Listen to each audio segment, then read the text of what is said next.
What's up, and welcome back to Nowstalgia Pod, giving you another week of what's going on in pop culture. My name is Pat Sheehan, joined by my trusty co-host Dave Martin Swagger. Dave, what's going on, man? Judas and the Black Messiah, we did it, man. Yeah. Nominations aplenty. If you're a loyal Nostalgia fan, you'll know that last week we did our Oscar nomination predictions, and so we want to kick off today's show talking about the nominations that were released this morning. And Dave, how did we do in terms of our predictions? I think we did well because there wasn't anything too surprising. Like it was more or less what was expected, or at least what was theorized as being possible. I think the most surprising thing is that Lakeith Stanfield was nominated Best Supporting Actor, Mm-hmm. partially because he was also ran as a supporting actor, despite having even more screen time than Daniel Kaluuya, the Mm-hmm. favorite, and of course, also was nominated. So it's great that Lakeith was recognized. Obviously, I'm happy about that. It's a good performance, and he's one of the best actors we have. But didn't see that one coming. Gotta be honest. Yeah, no, me neither. I definitely when I saw that, I gave a little look like, huh, this seems a bit like they're you know, gaming the nomination system a bit. But you know what? Good for him. Shout out to our guy Lakeith Stanfield. I think I was most surprised at a category which felt pretty solid, or we felt pretty confident it was probably going to be just chalk, which was best director, and we still got 4 out of the 5. But Aaron Sorkin left off, and Thomas Vinterberg for another round got the nomination. What do you think about that? Yeah, I mean, I think it speaks to the Academy growing more and more broad as they've been adding thousands of members the past, 5 years or so.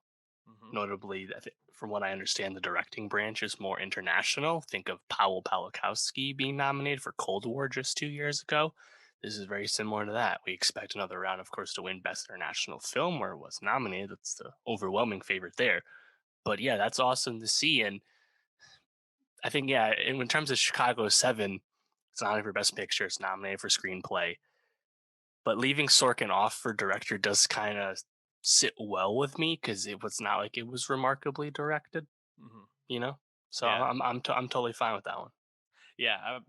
If there's one of the original 5 to leave off, I think it was definitely him. And just looking at this best director category, I mean, we really only have one veteran director in David Fincher, at least veteran in terms of award nominations and Mainstream acclaim. movies, yeah. So, pretty interesting. I think we kind of see that throughout. A lot of people getting their first nominations. Another nomination that I think surprised me going back to the best supporting actor category is Paul Raci for Sound of Metal, which we thought was a long shot, but something I think we both were hoping for. Gave a great performance. Really hoping that he gets to enjoy this nomination. He's probably not going to win, but definitely a cool nomination for sure. Anything else stand out to you? Yeah, I mean, Best Picture went with just 8 movies. Starting next year, it's going to be mandatory 10 again. It started out as 10 when it expanded, then it went from 5 to 10. It's usually been 8 or 9. Notably, you'll note Ma Rainey's Black Bottom and One Night in Miami did not make it into Best Picture. You'd have to figure they would have been 9 and 10, and then Defy Bloods is probably 11 in terms of what everyone was expecting, what we had seen from other voting bodies leading up to this. You know, Sound of Metal did get in. The Father does get in. Borat 2 was a long shot, doesn't get in. But I was surprised to see both the stage adaptations not make it, but that's also probably why they didn't get in, was just that not everyone was as sold on them as Best Picture plays. Obviously, they're represented elsewhere, mainly in acting. Yeah, and not I don't always agree with the Academy on these things, but I think the uh out of the categories, if you were gonna leave 2 off out of the 10 that were expected, those were probably the 2 I would have left off as well. Yeah, we Um, still haven't seen The Father. True, which I'm expecting to blow my socks off by all the nominations it's getting. So expectations high, can never be let down. Um, yeah, I think the only other thing that I'm like looking at these nominations and kind of like, huh, is so Judas and the Black Messiah, 2 actor nominations, original screenplay nomination. Do you think this has a real shot at possibly taking Best Picture home? Right, I should have noted too. That was another one on the bubble for Best Picture, and it seems to get in quite handily, as you said. Other nominations. Hard to say yet. I would lean. I would lean no with Shaka King not nominated for Best Director, and Mhm, but and like Nomadland and then Minari, I'd say are our top leading contenders, and we can probably mhm, take Chicago 7 down a peg after the Sorkin omission. mhm. But it's more plausible today than it was last week, no question there for Judas. I'm uh, I'm gonna call it now. I think it's got a really good shot. I think that'll be my like dark horse pick when we do our And it, predictions. it would be quite interesting too, because as far as I know, it was just removed off HBO Max. Remember the per Warner Brothers strategy, everything is day and date with theaters for the first 30 days and then leaves Max and remains in theaters and concludes a traditional windowing, I believe. Wonder Woman 1984 and The Little Things are now off, for example, and Tom and Jerry soon to follow that. It'll be interesting to see if they actually keep that going with Judas, because you'd think that making it as available to everyone as possible right now for this voting campaign would make sense. Again, Nomadland, readily available on Hulu, Chicago Mhm. 7 on Netflix, Minari on VOD. So something to watch there. But yeah, I mean that'd be amazing if that happened, and because it's probably the most late breaking film into the field, right? Like the father had been seen by critics and the Academy Yes, for a and while yes. now, Mhm, even though the public hasn't seen it. So the Judas is kind of like the latecomer in terms of anything with real juice behind it. mhm. I'm gonna call that as my dark horse now. We'll talk about that more in the future. Also, just one thing I just noticed here: the White Tiger Yep. uh, got nominated for adapted screenplay. Yep. Another Pretty cool. latecomer. Yeah, Did that's not cool. see that coming. Yep. So Had some BAFTA love as well. Yeah, that's cool with me. Sure. sure, why not? Um, One thing I actually we didn't talk about this last week, but if you look at best visual effects, it's not the most remarkable group year over year, Hmm. and that's actually the category that is most affected by all the movie delays. It's just that the short Ah, list for yeah. effects in general is just not the most impressive list of movies when it comes to this. So you'll see a movie like Mulan nominated today. Now, I don't know that many people that are super enthusiastic about that film's effects, but it's also comes to the point of like who else you picking. There's only Yeah, so many movies with standout effects. I'd certainly hope Tenet or Mank wins that. You know, please. Well, Make isn't even up in visual effects. They got Tenet, The Midnight Sky, Love and Monsters, Mulan, and the one and only Ivan. So oh, okay, Tenet, never mind. Yeah, please. there Yeah, we go. give. Yeah, it has to be Tenet. I was bummed about Tenet missing out on score, Ludwig Göransson, Yeah. just because What? that score rips. Apparently, it's a little more polarizing. I think that score is incredible and really works with the movie. I do That too. one's tough. We knew they weren't. He wasn't going to win with Trent Reznor, Atticus Ross sweeping for Soul to this point. Hmm. I think Diplat's nominated for Midnight Sky too, but like it's a pretty loaded field. But man, that one stinks, right? Because he's like a Up and coming. rising superstar scorer at this point. Would have been Yeah. I think a cool nod. The Tenet disrespect continues, man. Check out our best movies of 2020 to hear my opinion on that. But, why don't we move from one award show to another? The Grammys airing last night, hosted by Trevor Noah. Uh, a lot of the awards got given out beforehand. So the So first stupid. hour was just performances, which is, I mean, fine, but this is a 3.5 hour award show. Why? Yeah, maybe I'm just too old school, but I like seeing people win awards and then give an acceptance speech. Doing like one or two an hour, that's tough, man. It's like 3 hours and 40 minutes. The show Yeah. is not short, and it's all. I mean, yeah, say you give every performer nominated for like record of the year, or song of the year, whatever, you give every one of them a spot, there's still a lot of fat you could have cut out and actually gave out awards. I found it rather insulting that only one rap category was even on the telecast. Hmm. Everything else is given out ahead of time. And it's not that they just announce, they do give it out and like the person like walks up and wins it if they're there, but it's just pre the start of the real telecast. I don't Hmm. understand that. Yeah. I do think some of the performances were really interesting and enjoyable. I just, felt like the pacing of it was just so off. I got to like the 10:30 mark, and I was like, we've seen I think two awards to this point. Like, when is everything going to be given out? And backloading it, especially with these bigger awards. I mean, how many people probably stuck around? I know I turned it off around 11 and just kind of kept up with it through Twitter as I got ready for bed. It was just Mm. it's too much. Yeah, I ended up doing the opposite. I didn't watch the first like 90 minutes Mm. and missed very little. Especially because a lot of awards I was really interested in were given out ahead of time. Yeah, Like, what the hell? Like, why is Best New Artist not done on the show? I have no idea. Especially when you're giving it to Megan Thee Stallion. Like, what the hell? Oh, man. um, she did receive the award on the show. Did she? Yeah, Was it Megan Thee right to the Stallion end? got it. Yeah, I Okay. remember very clearly because I saw Phoebe Bridgers and her, and I was like, this is funny that It they're up wasn't for. like from earlier in the day. No, it was actually Okay. that one was given out live, but yeah, like for example, there were like K Tronada. I know that best dance album is almost never given out. It's like the first time a black person has ever won best Yeah. dance album. It's like Yeah, he won too. how are you not like highlighting this? And I don't Yeah, know.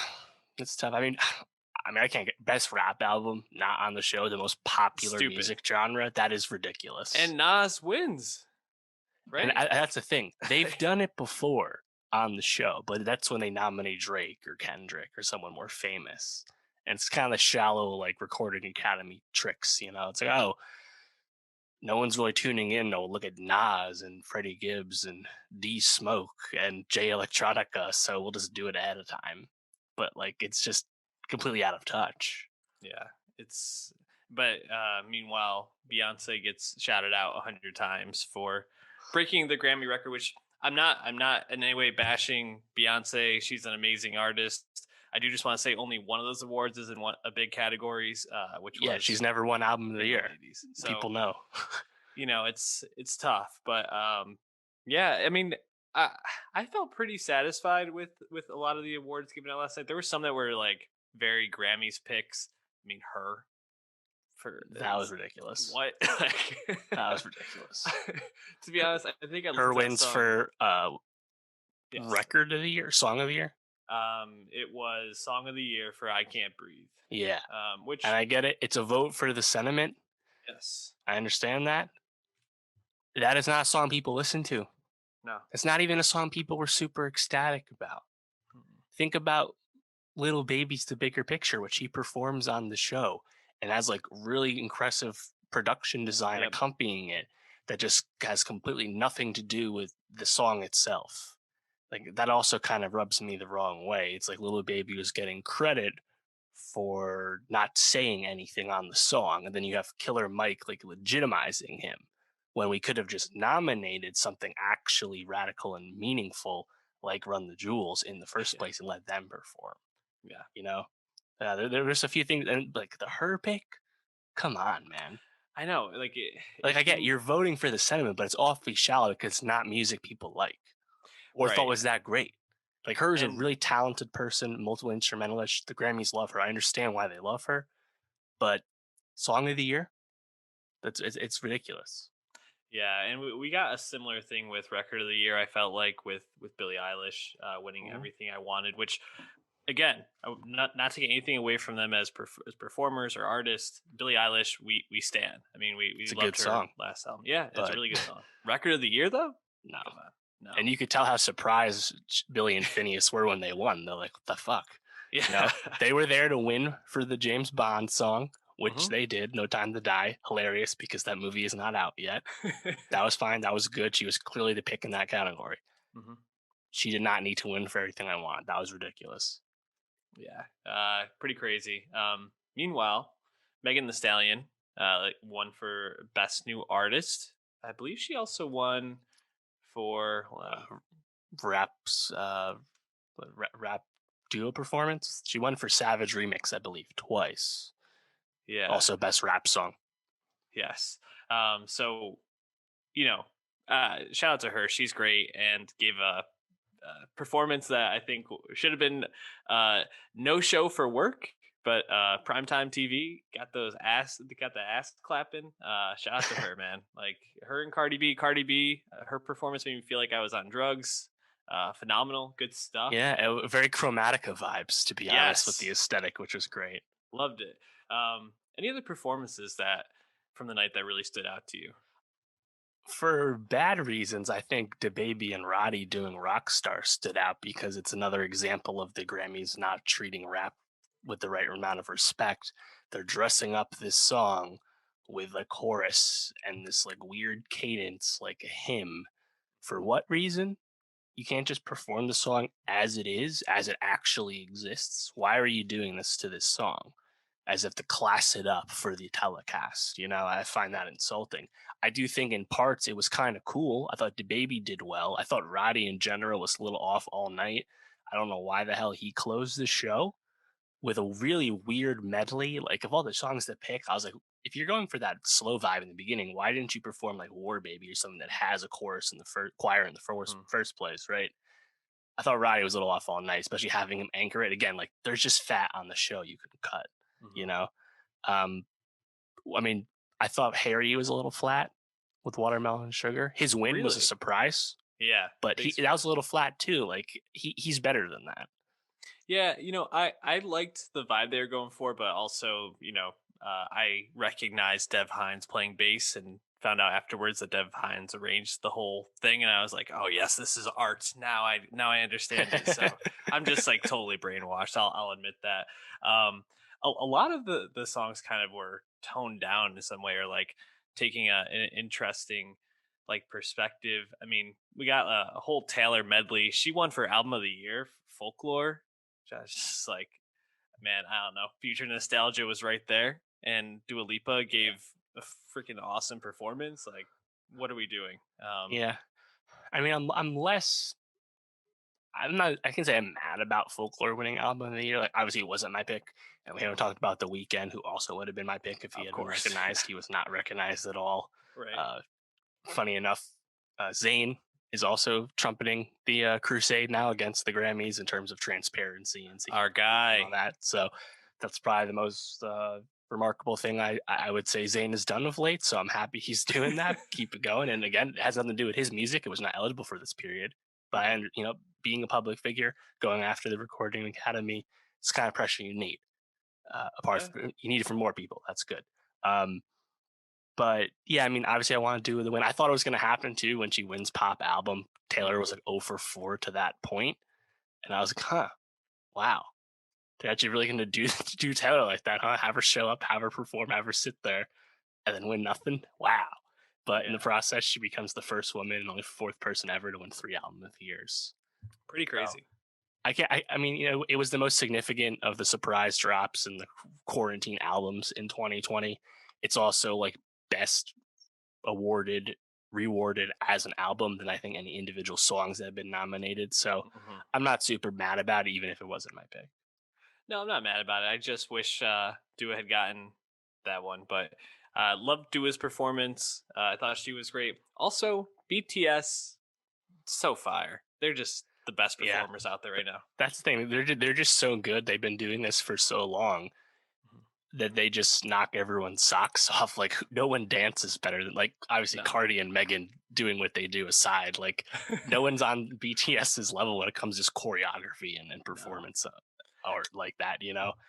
Um, in the future, I hope that BTS and other artists like Bad Bunny and Burna Boy can be recognized Mhm. in bigger categories and not just relegated to genre. That's the next step we need to see. Right. So more Yeah, to come, hopefully.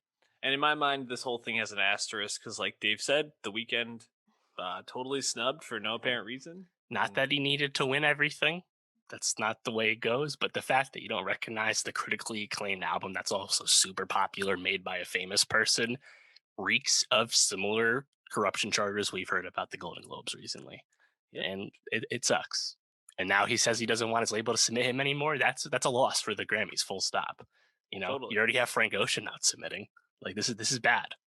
Yeah, and I mean, not to like even rain further on the parade, but another winner that would have been a big profile name, Fiona Apple, chose to sit out the Grammys this year, and she won for best rock performance. Was nominated in I think two other categories. So Yeah, you already have people that don't want to be there, and you just keep isolating more and more famous people. Just they're going in the wrong direction, in my opinion. yeah. I don't know. Anyways, why don't we move on from talking about the Grammys to more specifically talking about CHIKA, the Grammy nominated rapper for Best New Artist. Did not win, as we talked about. Meg the Stallion won. But CHIKA this weekend dropped a new EP, Once Upon a Time. And Dave, me not being the most familiar with CHIKA, gave the first song on this record a spin, and I was totally into it. And I was like, "Oh, is this another Chicago rapper?" Uh, Hmm. no, Alabama turns Yeah. out. And I gotta say, I really enjoyed this album. I thought it was quick, but I thought there was a lot to like on it. But man, it sounds like Fairy Tales. The first track really just sounds so Chicago. But yeah, I enjoyed the whole album. Dave, what did you think of Chica's newest EP? Yeah, this is her third EP, second on Warner. I was not up on Chica at all until XXL last year, where she Yeah. made it 2020. Did not see that one coming. That was very unexpected. Then dove in and I was like, huh, she's got two EPs to her name, really only one on streaming at the point. How does she make XXL? And then soon after, a few months later, she makes the Grammys for Best New Artist. I'm like, oh, there's a push for Chica. You know, she's not old. She's only 24, but seems to be like had starts and stops with her career. Lots of loose singles out there. Didn't really know much about her, but then I checked out that first EP in Industry Games. That title track in particular really stands out for the lyricism and the wordplay.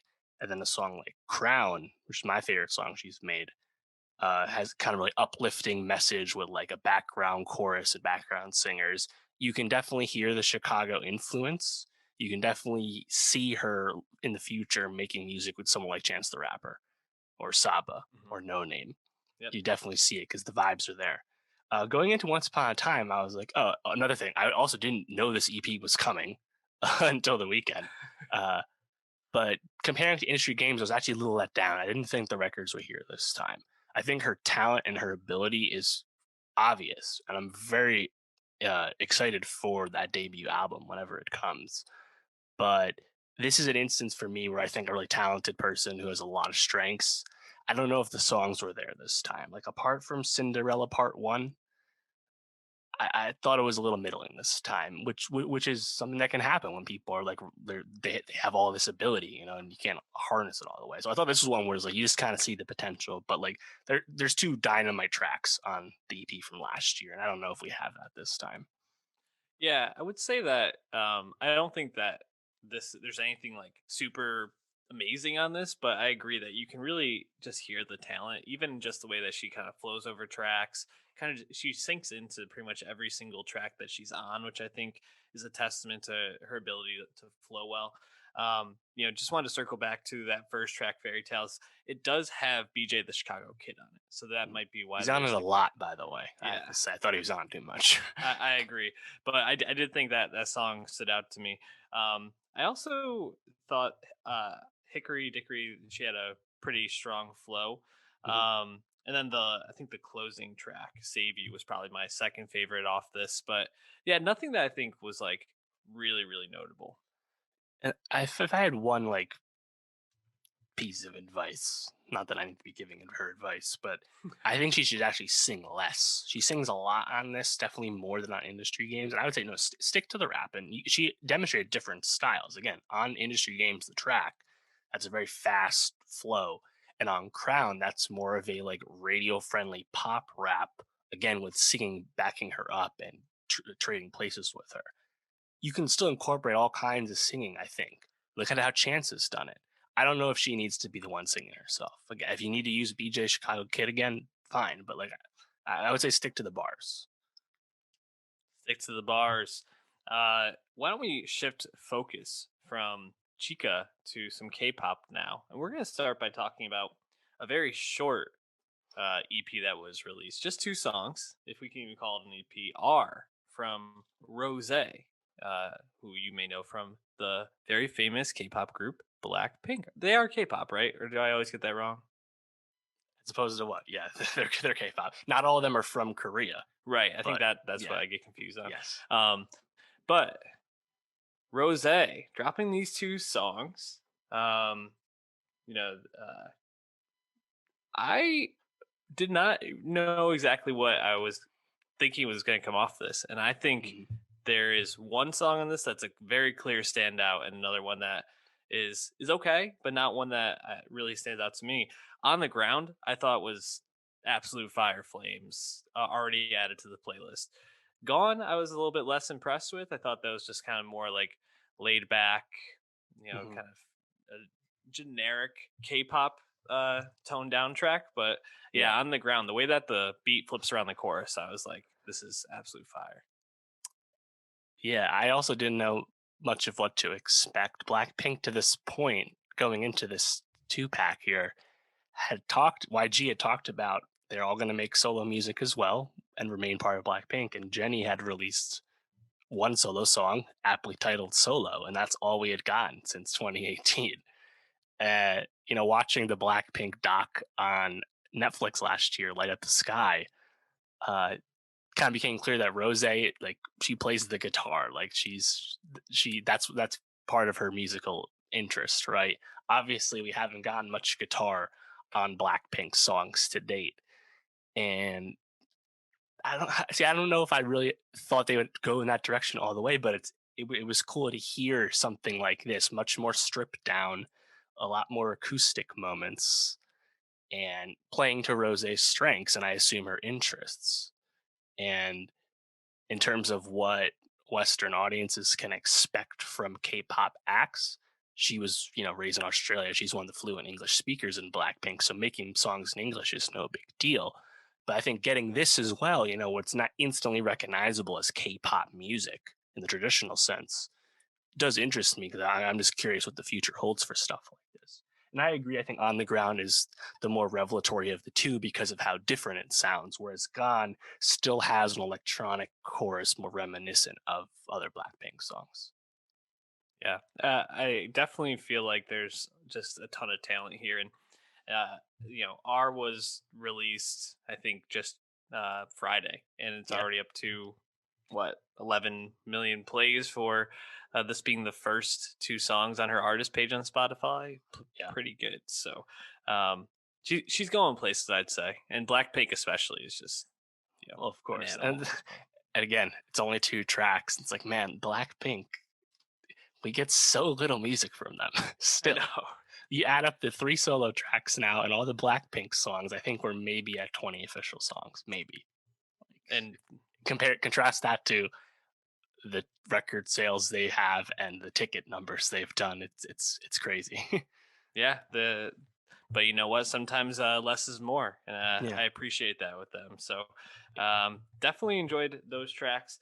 But WayV, a group that's part of a larger group, NCT. I think you're going to break that down more in a second. Dropped their third mini album, Kickback, that this past week, and Mm. I saw you did a TikTok on it, Dave. How are you feeling about this album? I just gotta say, one thing I've noticed getting more into K-pop is they call stuff mini albums. It's like you can just call them EPs. They're EPs. Like, what's mini album mean? What's that? you know? I kind of like mini album though. Yeah. It's cute. Either way, this is WayV's third EP, first project since their debut album in 2020. They've only been around since 2019. That's because, as you said, they are one of the subunits of NCT, one of the biggest K-pop groups out there. Uh, the probably the second biggest group on SM, which of course is the biggest K-pop label. And NCT in general, from what I understand, is a relatively new act, probably about 5 years old, and they just have so many members. And like I've been aware of NCT for a while, and they released plenty of music last year, but I've just been trying to find an entry point to talk about them, and there's seven guys in a WayV. There's like 23 people in NCT in one form or another. Obviously, they don't all work together at all times. It's an evolving, fluid thing, but kind of wild to think of like a group that large that like brings people in and out and spins off their own members and stuff, right? And of course, hmm members of NCT and WayV were part of Super M, the SM Entertainment supergroup. So these guys are all over the place, right? But WayV, Hmm. I thought they were a good entry point because they have a specific strategy from SM, and that is China. They sing in Mm. Chinese and they are targeting China. Not all of them are Chinese. I believe Lucas is from Hong Kong, but they're doing stuff in Mandarin. And I'm curious, like, if that would work, right? Because China's relationship with Korea politically has long been involved in the arts, right? China would Hmm. rather Chinese acts succeed. They don't need to import stuff from Korea, right? So it's kind of interesting to see Right. that kind of strategy. And from what I understand, WayV as a product of NCT, they still train in Korea. They're still based in Korea. So I don't know. Tough for me to know exactly how accepted they are in China when it comes to the music. But I still like this quite a bit because I thought even for an EP or mini album, there was still quite a bit of range on Yeah, Kickback, certainly. which is always welcome. Yeah, and even the songs that didn't really stand out as much to me, I think I particularly liked the first couple of tracks myself. I still thought it was all like well produced, like decent pop music, and we're going to be talking about some pop music in a second that I feel like maybe was a little bit less inspired, but I feel like just the general sound that they have, and like you said, there's some range, but just it feels all very well put together, well arranged. It captures you for sure. I really liked Kickback, the first track. One of the standouts to me. um, I thought the horns and action figure really stood out to me. I really liked that as like a, I don't know, way to frame the chorus and just the whole track. um, and then I really liked Good Times. I thought that, or Good Time. I thought that track was just probably the standout for me off the whole track. What about you? So I gravitated towards the more bangery stuff. Kickback, obviously just more hip hop and dead K-pop, and then Mhm. action figure as well. They both kind of stood out to me because they have like kind of repetitive, almost weak hooks. I thought action figure in particular, the so drippy thing. I'm like, I'll blame this on the writers. That's just a little corny for me. But then right after that, you get the harmony as the hook goes out, and I still think the beat on action figure with those horns is really good. And then on kickback again, a kind of a repetitive hook with the kick back, right? Mhm. But then again, once they go out, they harmonize with that ready set yeah part. I'm like, when groups harmonize like that, I could just listen to that all the time. I think Yeah, that's so great, you know. yeah, But either way, like you said, I think there's quite a bit of range on Horizon. That's just a ballad song, you know. yeah. I So they definitely completely seem agree. like talented dudes as well. I can understand why this mix was put together out of NCT. Again, can't really speak to the China success, but uh, definitely have liked what I heard so far. A lot of great stuff coming out of K-pop right now, and we're gonna keep talking about it. So hit that subscribe, share us on Twitter and everywhere else. But Dave, why don't we go from K-pop now to a Spanish album from Selena Gomez, Revelación, the EP. Um, Selena Gomez's first full album in Spanish. I think she's recorded a couple of tracks in the past in Spanish, but um, this was this was a it was fine, I guess is the way I looked at it. I mean, obviously, I'm not a fluent Spanish speaker. I know like barely enough to really get myself by if I'm in like a pinch. So I can't necessarily speak to the lyricism of it. I thought Selena Gomez's voice was very like buttery on this, like Mm, speaking in her, in Spanish and having that like ASMR type voice almost. It just kind of like melted my earbuds a little bit. uh-huh. But I thought the music wasn't like super engaging all the time. And I kind of found it like a very nice album, but not anything where I was like, oh, wow, this is a standout to me. Yeah, I agree. I think if anything, I just appreciate the sentiment of Yes. it.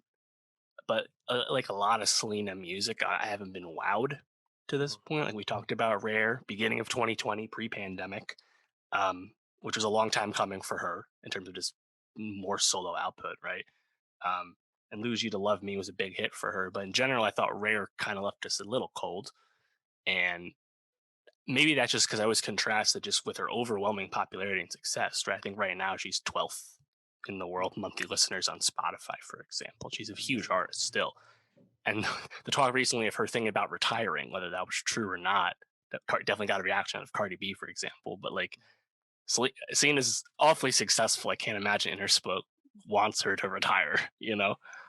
But I do think this is a positive that she is content enough to release a Spanish language album just because she wants to honor her heritage, you know? Even reportedly working with a vocal coach to freshen up on her Spanish to make this actually even more authentic. That's cool. And I think of like, you know, the success of someone like Rosalia and of course like Bad Bunny and J Balvin, Ozuna, everyone, right? Like the Latin music is becoming more and more mainstream and just accepted for being what it is. So now if this is where Selena wants to go, she can go this way. That's cool. And I think the label's recognizing that is a positive sign. But yeah, in terms of the music, it still kind of has that Selena vibe in the sense that like vocally she doesn't stand out all that much to me. And because we can't get into the lyrics without looking up translations, I just kind of have to feel the vibe, you know. And I wouldn't put this up against like how Rosalia brings flamenco back. Like it's not on that level. Yeah, I was gonna say I think the comparison in my mind was Rosalia, and just like even if I'm not understanding everything or anything that she's saying, I'm just like this song bangs, and I didn't really get that on here.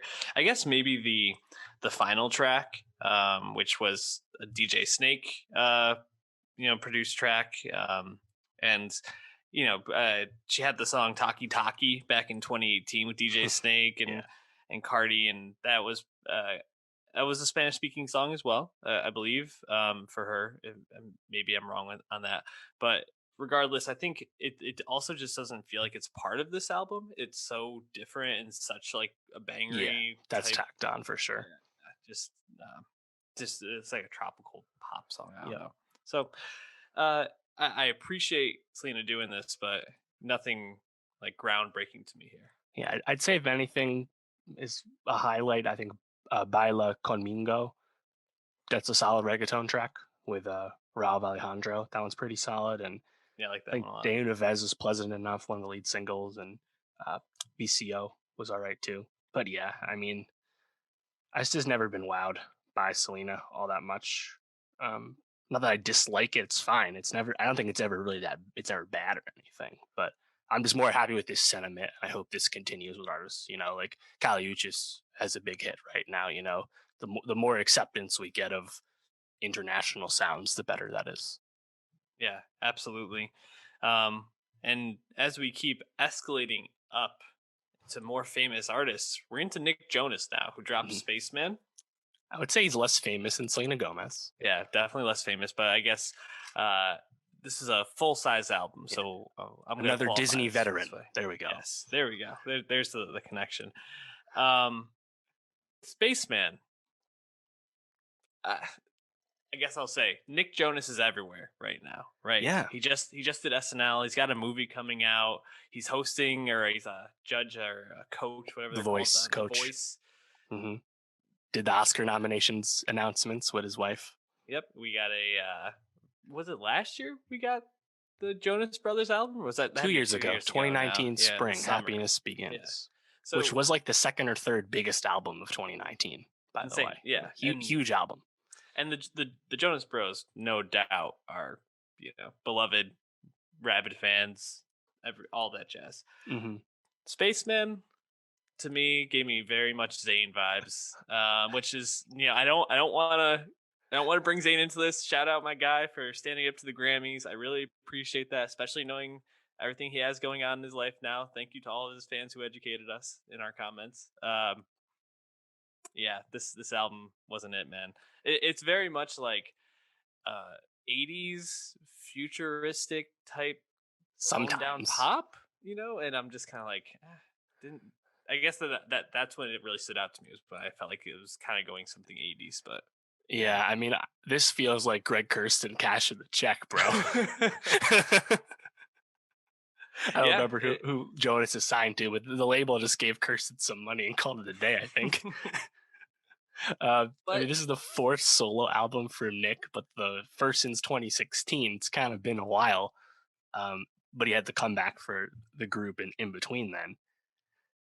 But to me, like this album just kind of snuck up on me. Like I didn't think there was much buzz for this. There were a few singles, but and Nick has had success as a solo act before. Obviously, Jealous was big, but yeah, huge. this didn't this didn't feel like it was anticipated. Despite, as you said, he is at a certain level of ubiquity. He's in the Jumanji movies. He's in the really bad Tom Holland Daisy Ridley movie, Chaos Walking. I see that ad with him all the time. He's around. He said he's on The Mhm. Voice, a broadcast television show. But I don't think there was excitement for this, and ultimately, I think that was justified because I would say it's overproduced, even if it doesn't feel like Greg Kurstin was that involved. Besides giving some beats out, I guess I don't know. It feels overproduced. Look at the last track, "Nervous." Listen to that chorus. Nick Jonas is a talented vocalist. Why on earth is that so drowned out? I don't understand that. But in general, this album, it's awfully boring. At the beginning, I was basically asleep until at least "Delicious" came on. That was a more lively tune, you Yeah. know. And I think Mhm. there are moments like "This Is Heaven." That saxophone solo is great, and in general, I think Mhm. that song's pretty pleasant. But I don't think anything on the album ever wows you for Nick. Like the lyrics are about COVID and the lockdown and stuff, but I was never blown away by anything. And it's all quite light. And I did kind of laugh at the album, the title track, the song title tracks, uh, like "Sexual" Yeah. and "Too Drunk" and stuff. I'm like, yeah, I mean, those are basic titles because the lyrical message is also kind of basic usually. I guess the tracks. Also very in line with the way Nick Jonas titles his tracks. Jealous, Close, like these are his biggest hits, just kind of what he Good goes point. for. Um, you know, Yeah. uh, I think that middle portion that you just talked about, that run of Delicious, This Is Heaven, and then Sexual, I felt like were probably the three songs that stood out most to me. Um, I also thought Nervous was pretty good near the end. Again, we're going for these like one word titles, but I dug that one. Um, and yeah, I go back to he it feels a little bit listless, feels a little bit aimless at times. Doesn't really feel like there's a cohesive sound or vision behind this to me. Um and I think the fact that there's even some things on here that I'm like, pretty good is like a testament to the fact that he is really talented, but just something on this didn't come together. And it's too bad because this guy, I mean, like you just kind of echoed before, he's everywhere, got a lot of stuff going on. People obviously love him. It's just this wasn't it. Sometimes that happens. Yep. Yeah. Nothing much more for me to say about this. Why don't we move on to Cherry? What an ender. uh, the long-awaited Tom Holland Russo brothers team up.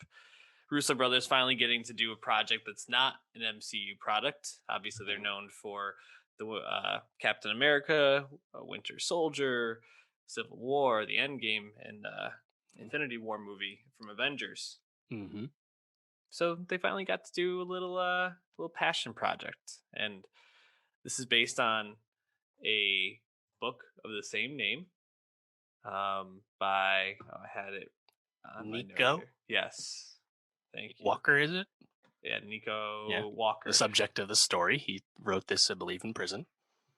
Although I don't believe that the Tom Holland's ever actually named in the movie, if I'm Yeah. I recalling. Is mean, there? I don't know. you know who Yeah, it's supposed to be. yeah, Whatever. and basically it tells a story about Tom Holland's character Nico going from small town USA, finding some happiness in a relationship, having things fall apart, enlisting in the army right after 9/11. So going to fight over what I can't remember, was that Iraq he was in? I can't remember Yep. where. That would be Yeah, Iraq. Yep. probably. And then um, yeah, coming back from the war, experiencing a lot of horrific things, dealing with mental health issues, being prescribed OxyContin, PTSD. yep, falling into uh, drug addiction and starting to rob banks because of it to feed the addiction and finally getting caught. Along the way, there's a lot of extraneous parts of the movie, and there's a lot of interesting choices. It's incredibly stylized. But Dave, did it work for you? No way. Nah, I thought Cherry was pretty big bad. Um, and I had a feeling early on, like I knew the reviews weren't strong, but going in, I was like, oh, this is 2 hours 20 minutes. Oh, it's one of these. This is we're getting the whole story, huh? And then it starts off and we get Tom Holland doing narration, and I'm like, oh brother, no, don't do this to me, please. And the movie takes so long to get to where it's going. You have this whole middle part, like 30 whole minutes in Iraq, actually with his experience, and it's like well well shot moments of brief action, I suppose. But despite the horrors being conveyed there, we don't get anything like thematically actually nailed down about Tom Holland's character. And frankly, if we had cut that whole thing and just picked it back up when he came back from Iraq and had PTSD, I think we would have got it. It's not a novel concept or anything. So I think the movie is super indulgent, and like it tries to dress it up with all these stylistic choices, with these act cards, and Mhm. when he does ecstasy and the colors all different, right? He only sees color on his soon to be girlfriend, and everything else is black and white, like stuff like that, like all these obvious choices. And when he's robbing a bank, in the back it says "shitty bank," it's like all this like Yeah. supposed to like window dressing and edginess. It doesn't actually service the movie well. So I think No. it's awfully messy. I understand why this book was optioned, why they wanted to adapt this story. There's intriguing parts about it, but I think the script is too messy and weak to kind of really nail anything. There's just too much going on. Yeah, and interesting. So the screenplay actually comes from the Russo's sister, and so Angela Russo, Atsta, and Jessica Goldberg. But you know, I think it's just it's very fatty, like you mentioned, and I think it also just feels like a movie who had a very specific point to it and gets way more caught up in the things going on around the point. Because I mean I understand that at least what I took away from the movie was that the way that um, people who are looking for meaning in life sometimes find it, and then the way society can sometimes not support them after people make these huge sacrifices, these decisions, leads them to make kind of fall down this spiral of sorrow and bad choice after bad choice. Um, it just feels like it got so caught up in these moments that didn't matter. I in my head I keep thinking about when Tom Holland's working at the Italian restaurant and he's bartending and watching this. He's supposed to like watch this old guy who gets too drunk and is asking everyone if they could pull the trigger on and kill a man and shoot him in the head or something like that. And that scene went on for like 10 minutes. It felt like, and it could have just if you really felt like you needed to like prove this point where you're like challenging if Tom Holland's kind of guy who could do this and like has to be confronted with that question. Okay, but like make it like 2 minutes. It doesn't need to be as long as it Yeah, I mean, is. how many bank robbery scenes are there that are effectively the God, same thing? There's a few in the middle of that are just repetition. You know, yeah, I same thing actually over think and over. Holland's at his best in those scenes because his natural like charisma kind of comes out as he's ordering bank tellers what to do and stuff. But Mhm. ugh, I mean, to that point, like you get back from Iraq and it becomes a movie about the opioid crisis. That's what the Russos have been sticking to us about, this movie about the opioid crisis. Like, is it? Is it actually about that? Right. I mean, to me, Holland and Sierra Bravo, who plays his girlfriend, Mhm. so, did they get married? I don't know. But yeah, Yeah, they do get married. yeah, Yes. his girlfriend and then wife in the film, they look awfully young. I don't know if like the passage of time is super well conveyed in terms of them being strung out and on the brink and stuff. Like Yeah. I kind of struggle with that a little bit. But just to me, it's like if you want to focus on that, focus on that. Set it Mhm. up. He gets back from Iraq. There was way too much pretense and like prologue almost. Right. Like I think of like Beautiful Boy, which is a movie that I liked, but has a lot of detractors. But at least that is super focused on Yeah. what it's trying to be about. You know, obviously Yeah. Holland isn't on Chalamet's level, but the script is also not doing Holland any favors here. Yeah, and I didn't feel like Holland in and of himself what like gave a bad performance. I agree. I think you're saying better what I was trying to say before, that this is a movie that is so interested in so many things that it kind of ended up saying nothing in a lot of ways. Um, and I like you said, the book that it's commissioned off of is very interesting. I mean, the and I think the story is one that should be told, but I just think they tried to be almost like too Scorsese at times with this, too stylized, and never really got to the meat and potatoes of the movie. Um, I mean, I think there were some things that I liked in the movie. You mentioned the bank robbery scenes. I thought those were pretty good. You mentioned the war scenes. I thought those were well shot, especially like when he encounters the first two people in the field who he has to provide medic Yeah. services to. I thought that scene was really well done. Or when the Humvee gets stuck, and that Mhm. whole thing I thought was really good as well.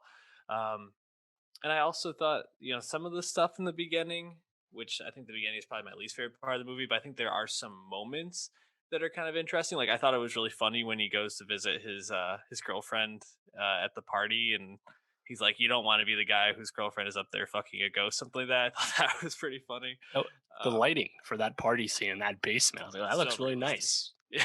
It just doesn't really track with how he's describing it as some like frat Well, party concrete basement. I was like, oh, that looks pretty good. That looks pretty clean I, to me. Yeah, I was thinking of all the Albany houses I went to as a freshman at Siena, and I was like, yeah, none of them were lit There's this also nicely, but plenty of room to walk around and like move yeah. your elbows and stuff. I was like, this is unrealistic. But yeah, I thought there were some things in the beginning that like set up like the slow torture. I also kind of liked Coke, who was Yeah, Jack played Rayner. by Jack Rayner, my guy Yeah. from Midsommar. I thought everything with him was pretty like funny and just kind of like Hmm. I don't know, entertaining. But also shout out to Damon Wayans, who just like pops up as the drill sergeant. I was like, oh, Damon Wayans. Oh fuck Okay, yeah, that's yeah, right. and I mean, I believe, speaking of those moments, his two childhood friends are played by uh, Gandolfini's son, who we saw yep, in The Deuce, and also Kyle, the rapper. yeah. Which I, Funny enough. I- when I saw him, I was like, I think I know this guy. And I was like, when I looked up, I was like, Kyle, like, okay, sure. Um, and also, I did kind of like using Van Morrison on like the chapter cards or whatever as like a way of kind of like transitioning and telling the story. I mean, I think if you're gonna like pick an artist, you could pick a worse artist to do that with. But Mm, overall, I just some of it was way too stylized. Like the you mentioned the bank names. I was kind of like, are they going with like a Mr. Robot thing here, where they're just trying to like kind of like say whatever, it doesn't matter. it's just kind of like thrown in, like Yeah, there are moments where like Holland's like an unreliable narrator or his memory's fuzzy, but hmm, it never stuck to that. right. Doctor whomever, Right? Um, but yeah, didn't feel like there was anything super poignant about those No. choices. So Think about yeah, this: we have Holland's not post Marvel, but post Marvel blow up serious roles. We have this, and we have the Devil All the Time. hmm, He can do better, I think. Um, he gave some comments about the Uncharted film that finished filming. Has not left people thinking the movie's going to be too good. So, and obviously, Chaos Walking was just dumped recently and is supposed to be quite bad. A movie that was in development hell forever. So, there's room to grow for Tom Holland apart from Marvel. Let's leave it at that. He's still quite young. and he's probably the best Spider-Man. So Oh yeah, no, I'll give him nothing, nothing against him there. I just hope he can branch out more. that. Well, Dave, that does it for us this week. And what do we got coming up? Just all these insignificant things like a new Justin Bieber album, a new Lana Del Rey album, the premiere of The Falcon and the Winter Soldier on Disney Plus, as well as the long-awaited "Yes, It's Real" Zack Snyder's Justice League, the Snyder Cut on Getting HBO good Max. reviews. We'll see. Totally redeems himself, man. Maybe we'll also get to that like Mickey documentary if we have time after we watch 4 hours of It's good. Justice League. We'll see. Um, anyways, Follow us at Nostalgia Pod on Twitter, uh, youtube.com/nostalgiapod, soundcloud.com/nostalgiapod. And also, Dave is going to put the Spotify Nostalgia Best of 2021 in the show notes. So click on Mhm. that, follow that. We'll tweet it out this week since we'll have a Justin Bieber track to put at the top after this Friday. So some good stuff with that. We'll see you all next week. Peace out.